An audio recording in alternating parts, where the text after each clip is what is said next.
KPMG recently released a study entitled Me, My Life, My Wallet that analyzes different factors affecting consumer behavior. That's what we're discussing on this edition of Inside AB. I'm Bernd de Boostman and I'm here with Shruti Nair. So, Shruti, you spoke to KPMG about this report. Just give us the key findings. Right, so it was a very interesting report. Like you mentioned, it's about consumer behavior, and they did go through a lot of different elements and aspects. So the first one that they actually went through was geographical and geopolitical situations that is going to impact consumer behavior. The second one was demographic, and the third one was technology. And he also spoke about disruption, about how the word is just being thrown around as a verb and not as a noun, whereas it actually is a noun, and it is a global trend that is inevitably taking place everywhere. So it was a very interesting report, and there were three people, Willie Crew and Julio Hernandez from the KPMG global team who were there, and Farhan Said from the Low Gulf region who was actually there to speak about it. But they did put a lot of emphasis on millennials, and they said that the purchasing power of millennials is incredible at this moment, which is actually kind of being underrated right now.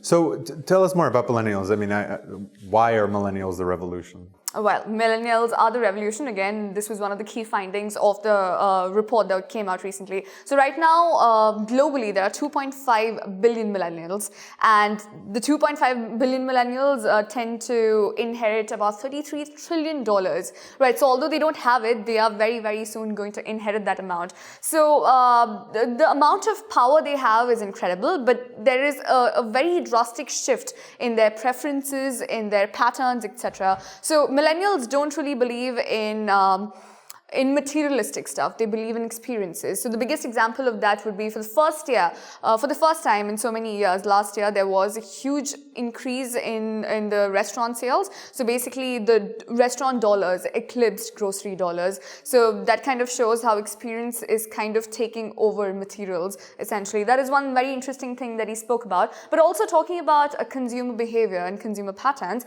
he said that 73% of the millennials globally, they will borrow or they'll share stuff, and they don't really go out and buy stuff. So that's what they believe in, saving money in that aspect. And again, millennials right now, if you see the trend, they don't buy cars, they don't buy property, they're always renting cars and property. So obviously that's going to affect the automotive industry, that's going to affect the real estate industry. And finally, one very important thing that he said was 84% of millennials don't really believe or trust traditional forms of advertising. So where exactly are they getting their information from? How are they being influenced? So all this needs to be taken into consideration, and social media, of course, plays a massive role in that.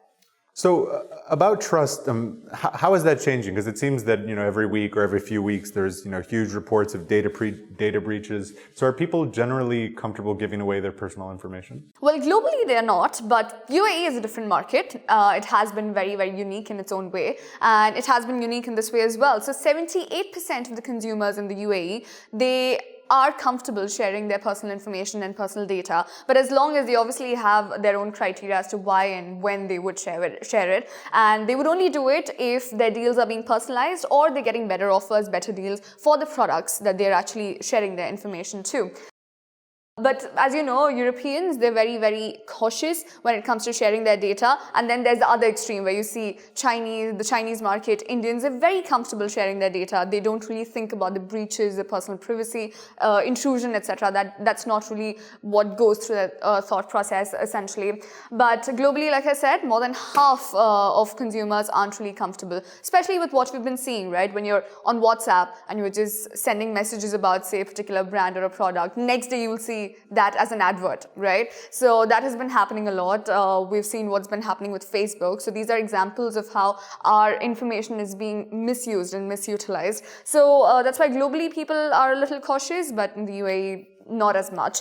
But there are certain sectors where people are more confident in giving their information. For example, healthcare. 63% of consumers or 63% of the people in the UAE are comfortable sharing their information to healthcare sector. There's again banking. 52% are comfortable sharing their information. Retail, just 51. It's a little lower in retail. And technological firms, also it's just about around 38%. So it varies widely according to the industry, but it's still comparatively high compared to the rest of the world.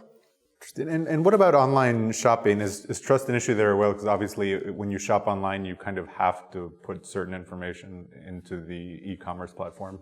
Is trust an issue? Well, one of the major challenges of the whole online industry would be trust, of course. There are different elements to it. One is, when you order something online, you're not sure if you are actually going to get the product that you ordered or if it's going to be satisfactory, if you can return it. So these are just very, very basic concerns. But apart from that, 46% of the consumers were also concerned about theft of credit card details because that goes directly into the cloud and you don't know where it's going, who's using the information, right? 38% were also concerned about unauthorized tracking of their online details and habits. So, and this has been happening. We've seen it across. So, different elements of it, but trust still remains a challenge for the e-commerce industry. One thing that we cover a lot at AB is, the whole debate between whether brick and mortar online shopping is taking, preeminence. What did KPMG have to say about that? Well, so when you're talking about brick and mortar and of course e-commerce as the two segments, KPMG was very sure about not seeing them as competitors of each other. So they didn't want them to be fighting against each other because a number of firms across the UAE, across the world, have actually implemented digital transformation into all of its spheres. So we saw what's happening with Emaar malls, where Namshi has actually become a part. Namshi.com, again, the online platform, is just supporting Dubai Mall in its operation. So, there's a lot of hand-in-hand activities going on where they're supporting each other. And digital transformation, like I said, it's inevitable. It has to come in all of the sectors and all of the spheres. But one of my favorite examples is China, what's happening in China. There's such a huge mobile penetration, there's such a huge internet penetration across the population in China, and they've got their own social medias, they've got their own websites that they handle. So apparently now, China is where more innovation will take place than Silicon Valley. So earlier it was Silicon Valley, but now China is the market where a lot of innovation and technological advancements are really taking place. And according to KPMG's report, by 2020 or between 2020 and 2030, there are going to be 1 billion new customers just in China. So that's the target market right now. There are so many, and earlier China was an export market, and now it's become a consumer market, and they are really focusing on that. And again, a great example of how online shopping and retail online is actually doing really well. So recently, a few months back, we had the Black Friday and Cyber Monday, etc. And in China, they have something called the Singles Day, which they celebrate on the 11th of November. That's 11/11. And it's a very similar online trend where there are a lot of offers, a lot of deals. So on just that day, on the Singles Day in November, they saw sales of $50 billion from just two platforms, that's Alibaba and Tencent. And throughout the entire weekend, across all platforms, that's online, that's offline, that's real physical markets, in the US, they only got about $15 billion on Cyber Monday, Black Friday, etc. So you can see the difference in the market, the difference in the platforms, and how just Alibaba and Tencent have actually overpowered all the other platforms in the US. Interesting. Well, thank you, Shruti. I mean, that's quite a lot to think about. Of course, if you want to read more about all these topics, go to arabianbusiness.com. You're watching Inside AB. Make sure to tune in every weekday morning at 10 a.m. and subscribe. Thank you.